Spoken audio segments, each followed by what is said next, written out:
On est avec Teddy Mourge, l'entraîneur des lignes arrières de l'équipe réserve Honneur. Alors aujourd'hui, une belle victoire contre nos homologues de RC Noverag. Alors Teddy, qu'est-ce qu'on peut retenir de cette partie aujourd'hui? Alors on peut retenir qu'après un échec, en gros, le week-end dernier en Antibes, on a su relever la tête en mettant du combat, en étant discipliné, en mettant de la vitesse dans le jeu, ce qui a été bénéfique. On a pu faire un gros match, je pense, aujourd'hui. Oui, on a vu énormément d'activités, 7 essais à 2 je crois aujourd'hui. Finalement, est-ce que tu as quasiment trouvé ton équipe type après ce match, ou il y a encore des incertitudes ou des joueurs qui vont revenir dans le groupe? Alors la chance qu'on a cette année, c'est que le groupe de la première est très élargi. Donc souvent on a des mecs de la première qui descendent avec nous, ou certainement on peut le voir aussi quelques montées qui étaient en début d'année qui sont en première et qui font aussi peut-être du bien à la première. Donc le groupe est quand même très homogène. On a souvent des mecs hors groupe, donc comme je l'ai répété plusieurs fois en entraînement, il n'y a que le travail qui payera, et surtout en gros avec même les mecs qui ne sont pas dans le groupe, on a besoin de tout le monde si on veut en gros faire de belles phases finales. Donc à l'instant T, le groupe n'est pas vraiment fermé, mais on commence à avoir un noyau dur qui s'est quand même détaché.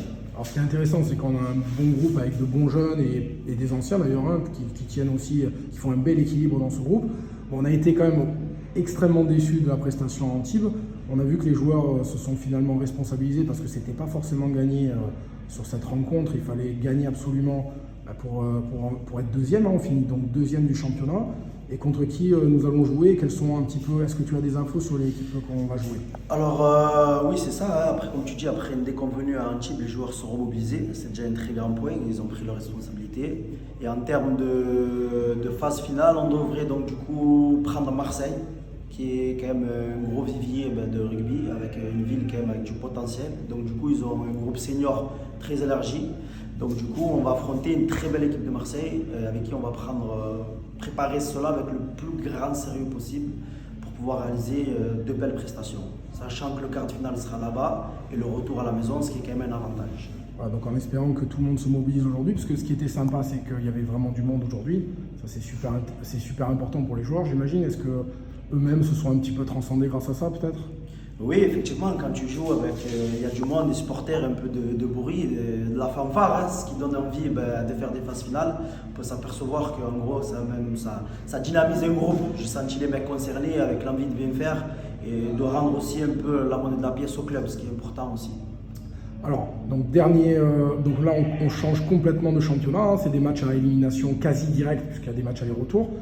Donc quart de finale, aller à Marseille, retour à Avignon-le-Pontet, donc certainement au Pontet d'ailleurs. Et puis après demi-finale, et donc il faut aller le plus loin possible, et c'est un autre combat. Est-ce que vous avez, peut-être aujourd'hui on a vu beaucoup de jeux, mais est-ce que vous serez capable de tenir un tel niveau de prestation, Alors la saison a été un peu tronquée par rapport en gros au Covid, donc en gros c'est la première fois qu'on commence à enchaîner des matchs. Donc je pense qu'on a le réservoir pour pouvoir les enchaîner. Et après, ça travaille, ça bosse à l'entraînement. Les mecs sont concernés. Il y a pas mal aussi de jeunes, mais aussi d'anciens qui sont sur une fin de cycle et une fin de carrière. Et je pense que le meilleur des hommages et la meilleure des sorties qu'on pourrait leur rendre, c'est d'aller au bout et d'aller soulever le petit trophée qui est champion de PACA en fin de saison. Je pense qu'on est prêt et déterminé pour pouvoir réaliser cela. Et c'est tout le mal qu'on vous souhaite. Alors à titre individuel, donc on te voit avec l'épaule un petit peu abîmée. Alors qu'est-ce qui s'est passé? Qu'est-ce que ça va donner? Est-ce que tu as vu le docteur? Parce que ouais, c'est ça. Je suis parti aux urgences. J'ai fait une luxation d'épaule. Elle ne s'est pas remise de suite. Donc du coup, je suis parti la faire remettre à l'hôpital. Mais c'est pas le plus grave. Moi, je suis entraîneur-joueur. Il y a quand même un bel effectif. Cela ne reposera pas que sur moi. Et ça pourra peut-être libérer un jeune ou quelqu'un qui prendra ma place. J'ai aucun souci. Il n'y aura aucun doute sur ça. Alors, bon, merci. On se retrouve donc le 27 avril au Stade Phocéen. Donc, Stade Phocéen, c'est un gros morceau du championnat, en espérant la victoire là-bas, directement pour un retour en fanfare.